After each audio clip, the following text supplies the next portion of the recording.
فکت تاریخی: درود به برای بچه‌های کوروش کبیر، گنده‌گوسترین انسان‌های تاریخ بشریت.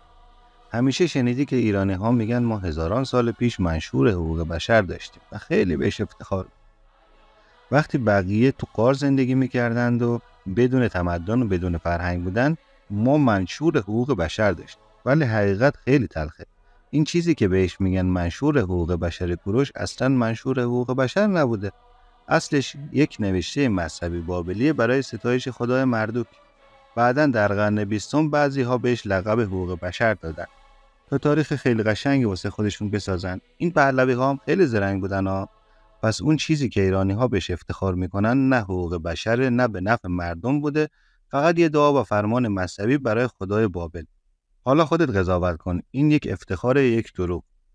اسناد مربوطه رو تو کپشن واسهتون نوشتم، حتما مطالعه کن.